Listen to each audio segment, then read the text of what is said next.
Welcome to Qatar, Pipelines to Success.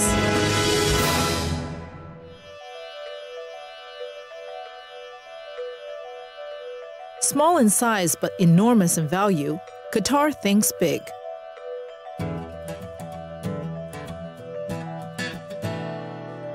It has achieved within decades what other countries have taken centuries to accomplish. Since 1995, Sheikh Hamad bin Khalifa Al Thani has been the ruler of Qatar. Sheikh Hamad has implemented several changes in policy, including a limited political liberalization, creating an elected council, and giving women the right to vote.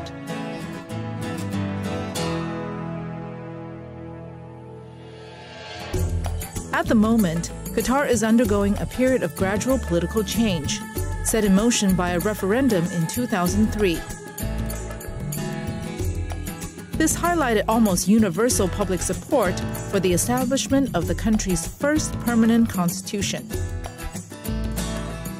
Qatar is located in the hub of the Gulf region, and being a peninsula gives it longer shorelines and, as a result, more maritime access routes to the world. أكيد أني متفائل.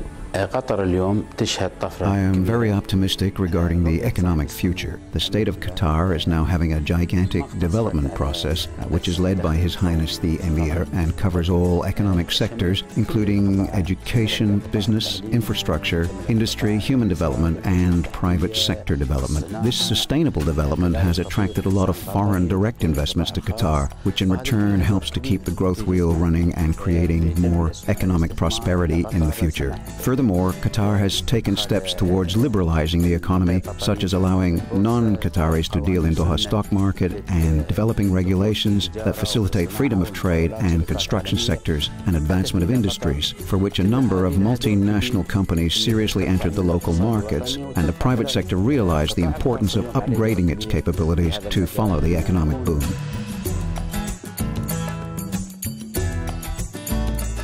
The Qatari economy is market-oriented, and the state continually enacts and updates legislation to bolster the trend of economic openness towards all countries of the world. The Middle East market itself is a homogeneous market, and Qatar is part of the GCC Customs Union and the GCC economic agreements. Foreign investors should really look at setting up in Qatar.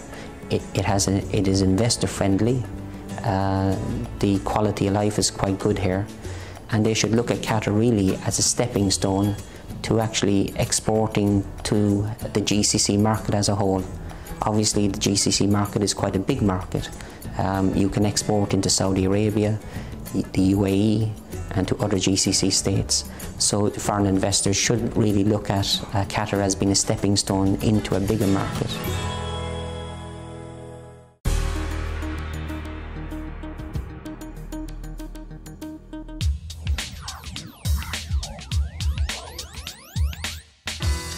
Over the past 10 years, Qatar has progressed substantially in various economic and social fields. Its national government policy has continually encouraged the principles of a free and market-oriented nation. This is clearly reflected in the country's economic plan. It places international economic dynamics and political developments on as high a priority scale as the best interest of the national economy. Qatar has opened almost 5 fields or 5 sectors that the foreign investor can invest up to 100%, which is manufacturing industry, education, health services, tourism, and agriculture. So those 5 sectors are open for international investors, as well as transfer of capital, transfer of funds, transfer of financial currencies. There is no limit on that. Of course, except for the money laundering, which is not, of course, allowed in Qatar. Other than that, it's a free market. There is no restriction in transfer of money or profits or anything. Because of its excellent relationships with its neighbors and it being recognized as a gateway to the wider business world, Qatar is increasingly becoming the major vessel for business flowing through the GCC. In order to facilitate economic diversification, the state places the country's infrastructure, such as roads, utilities, ports, and telecommunications, high on its list of priorities.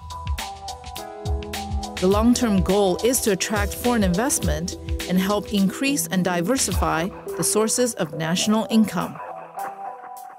We have also to support the other sectors of non-oil and gas, and this should be very clear from the point of the government. And I will give you just one example.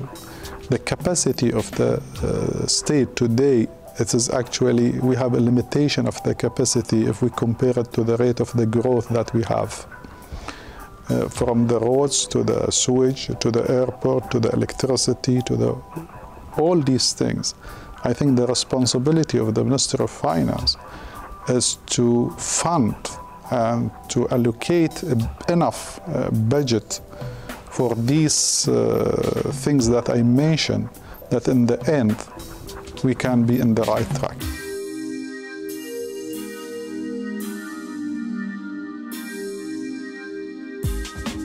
Based on an Emery decree, an October 2000 investment law now alleviates the region's 49% foreign ownership restriction.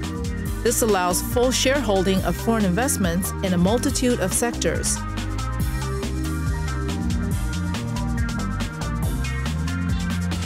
This also provides investments geared to develop the industries or provide a public utility or service that serves the best interests of the community.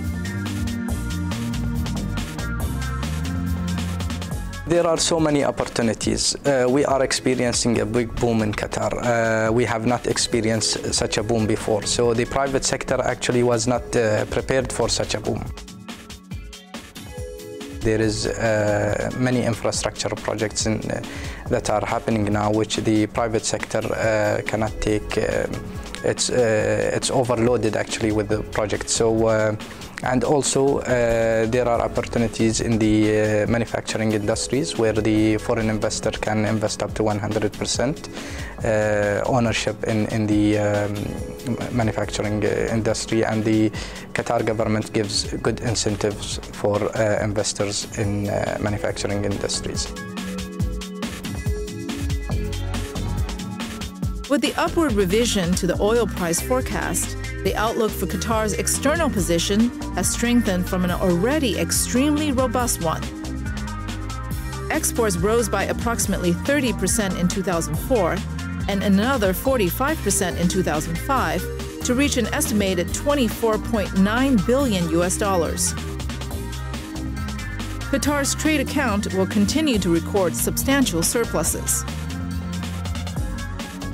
Qatar used to be a very small community with a heavily consumer market. Now things are changing, and we could see that Qatar is being put in the international map. 30 years back, it was really very slow in Qatar. But compared to that period, now we could see that it is just starting. I could feel it, that it's just a start of a big boom. Everybody is looking at Qatar as a very big potential market. Coming up next, finance. For more information, visit www.us-television.tv. Join with us, United Development Company, the joint venture partner for international investors in Qatar and beyond. A Gulf Business Top 100 company and the largest private firm listed on the Doha securities market. We establish, manage, and operate several premium business and industrial developments, like the Pearl Qatar, Qatar Dredging Company, Qatar Cool, and others. Our range of interests provides many exciting opportunities for excellent partnerships. UDC, creating partnerships for progress. Global, expanding, and innovative. At Doha Bank, we're worth getting to know. We're your one-stop financial partner with award-winning operations in retail, corporate banking, and now project financing. One of Qatar's largest banks, we're proud of our product range, customer service, and state-of-the-art systems. Our New York office can help introduce you to what we do best. Doha Bank. There's so much to look forward to.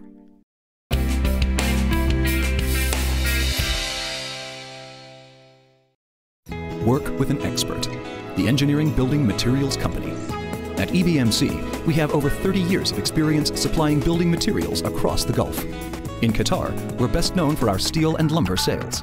Sister company, the Engineering Rebar Factory, is your reinforced steel expert. We use the most up-to-date technology to ensure top quality, efficiency, and punctuality. At ERF, our customer is our business partner. EBMC and ERF. Together, we stand for quality and service. Representing the best of Qatari enterprise, Al Faisal Holding, a group of 20 global companies begun as a small local business 4 decades ago. Real estate services, commercial and industrial projects, working closely with local and international partners. Our skills, experience, and vision show what can be achieved in Qatar. Al Faisal Holding, quality for life.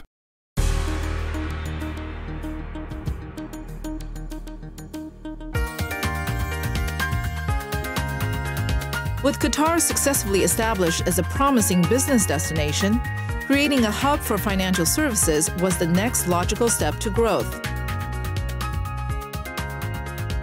Just recently, we launched a financial center, which has their own regulatories, and actually I call it a state in a state of Qatar. Their laws is different, the regulatory is different, the jurisdiction is different, everything is free from the hand of the state of Qatar. The opening of the Qatar Financial Center offers the world's international financial services community an exciting new window. Through this, they can participate in the generation of truly international business and share in the enormous wealth being created in the Gulf region.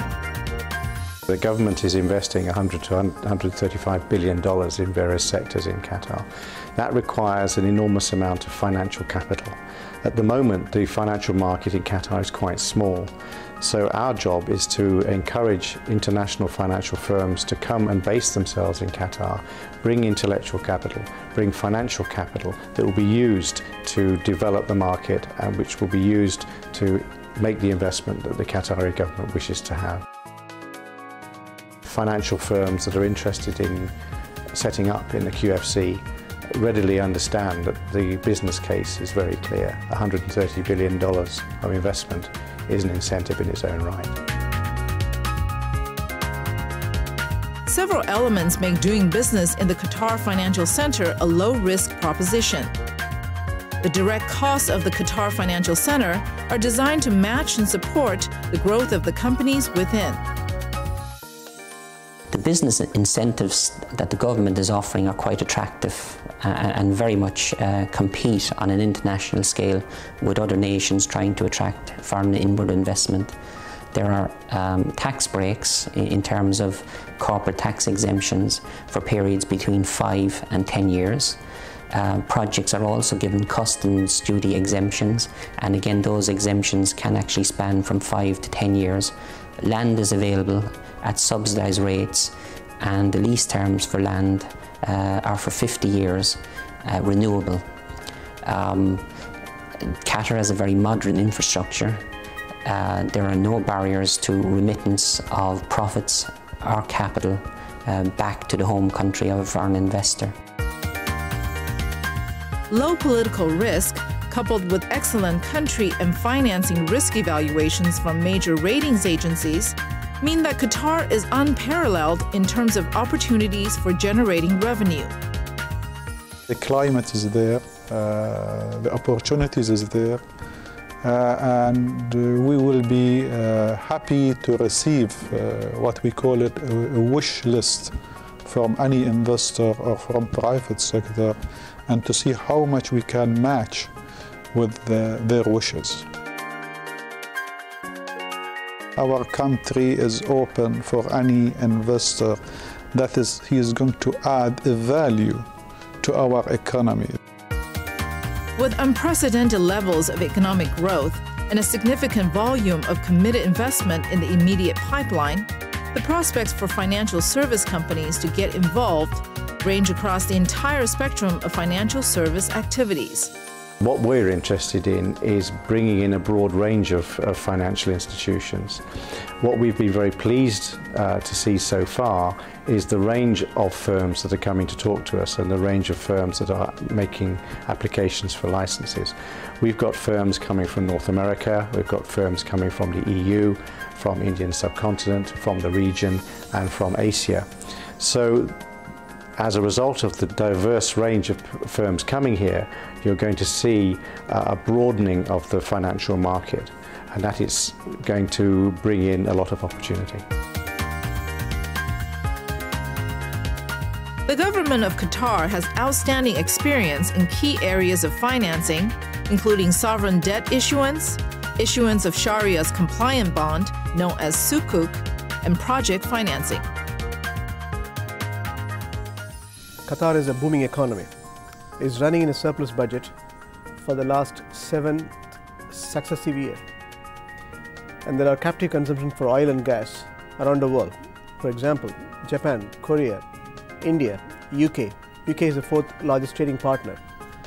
Brazil, US. There are countries who have got a long-term contract with Qatar. If you factor the revenue earning capacity in futuristic terms and extrapolate the budget, it's going to run in a surplus budget for n number of years. Essentially, there is an absolute opportunity for everyone. Coming up next, energy. For more information, visit www.us-television.tv. At the Arab Building Materials Company, we've been supplying Qatar with top-quality construction materials for over 30 years. We've been involved with major projects like the new Doha International Airport. Our reputation, experience, and customer service make us a prime candidate for international partnerships. The Arab Building Materials Company. Let's do business. National Petroleum Services, your one-stop for support services in the energy sector, providing comprehensive, integrated services for the oil and gas industry in the Middle East. Our local knowledge and expertise will help satisfy any of our customer needs. Our subsidiaries, National Drilling Company, National Petroleum Technology, and National Oil Well Maintenance Company can take care of it all: drilling, cementing, coiled tubing, and logging, to name a few. While planning to launch an IPO in the near future, we are already looking at joint ventures in other sectors. Investors and potential partners, regional and international, are always welcome to meet with us. With our directors at the helm, we'll keep striving to be the region's #1 provider of integrated professional services to the energy industry. Continual expansion will help take us to that #1 spot. National Petroleum Services. We aim high and go beyond. A story of a land that never stops from giving its children hidden treasures. We foster innovation and create bonds between people, between nations.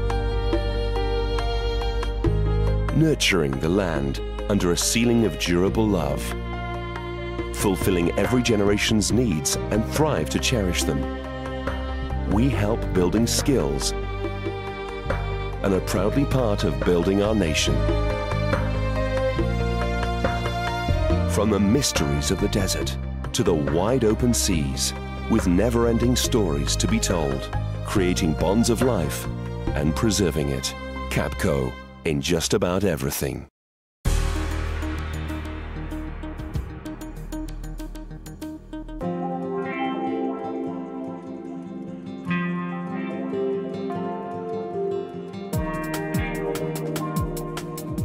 Qatar has proven recoverable oil reserves of 15.2 billion barrels.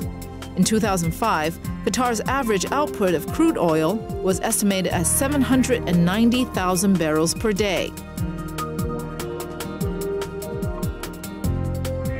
But another bigger and more lucrative source of energy lies beneath this tiny country. In 1971, Qatar discovered it was sitting on 6% of the world's natural gas reserves. Since then, work has been in progress to exploit this newfound source of wealth. Today, Qatar will be one of the main players in the gas industry around the world.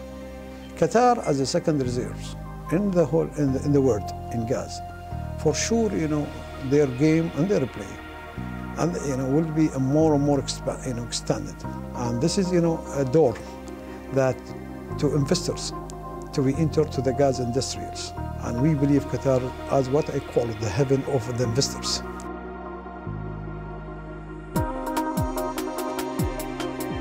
Most of Qatar's natural gas is located in the North Field, the largest unassociated gas field in the world. Spanning over an area of 3,700 square miles, the field holds recoverable reserves of over 380 trillion cubic feet of natural gas. Qatar Gas and RasGas are the two Qatar Petroleum subsidiaries which share the North Field's reserves for LNG production.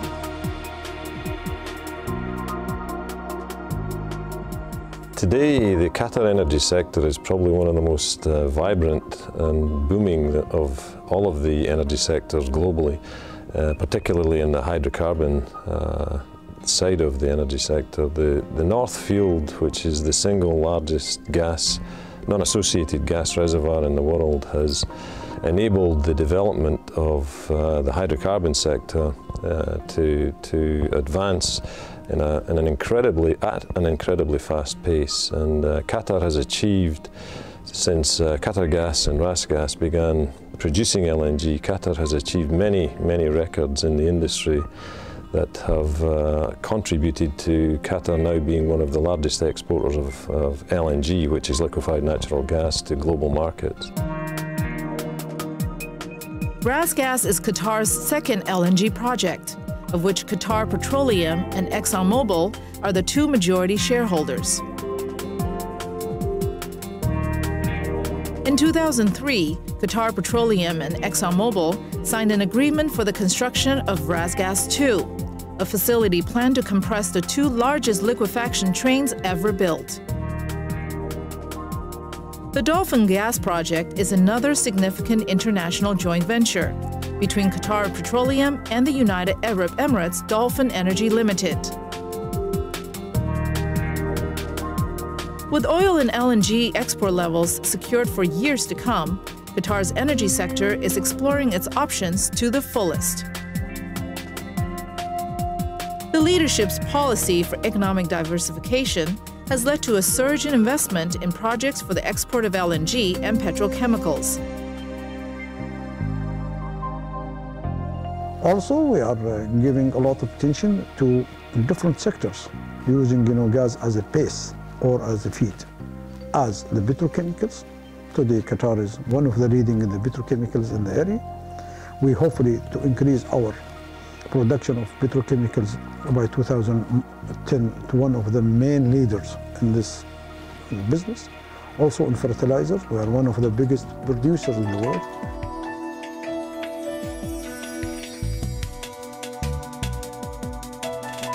Developments in the non-oil energy sector will be the main contributor to economic growth, as continued rapid expansions of Qatar's LNG and petrochemical industries result in steep increases in export volumes.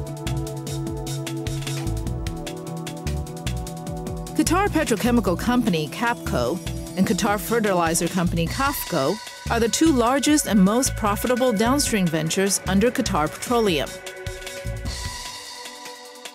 QAPCO is basically a company which was established in 1974. It's the first petrochemical project which was established in the Middle East.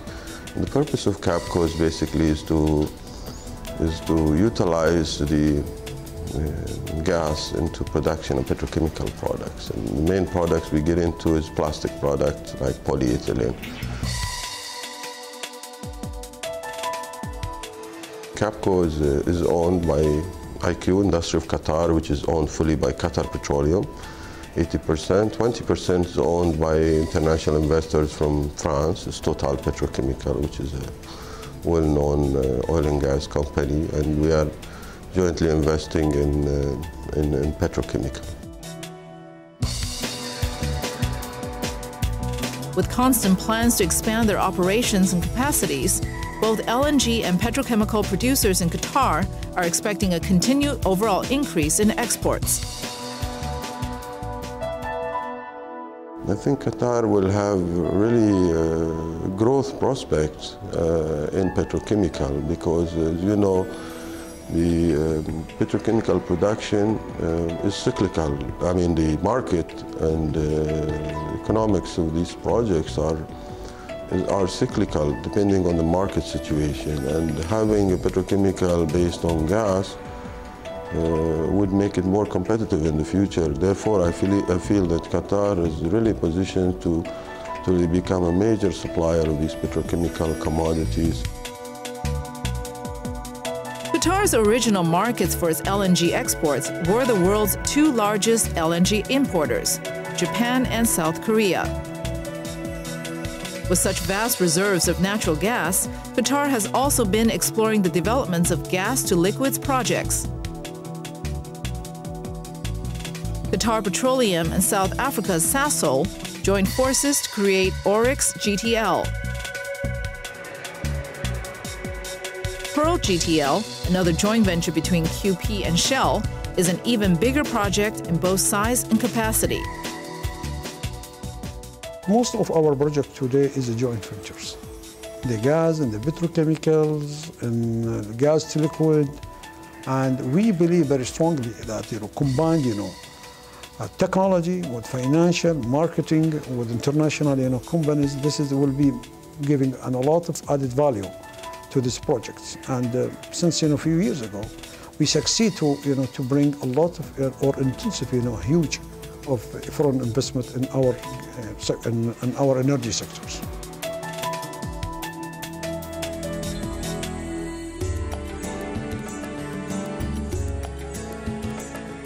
Generating economic diversification has set Qatar on the path. The global economic corridor may soon be fast-tracking its way to the model economy that is Qatar. For the coming 5 years, Qatar is going to invest over $100 billion in all the sectors of the economy. Some $30 billion will be invested in infrastructure, like education and tourism, and some $70 billion will be invested in oil and gas business, out of which is about $12 billion will be invested in the petrochemical. And so we see that Qatar for the coming 5 years will expand in many areas, and which will have really an opportunity for international investors to come and participate in the development for Qatar. Thank you for watching Qatar Pipelines to Success. We hope it has given you a new perspective on everything that this forward-thinking nation has to offer.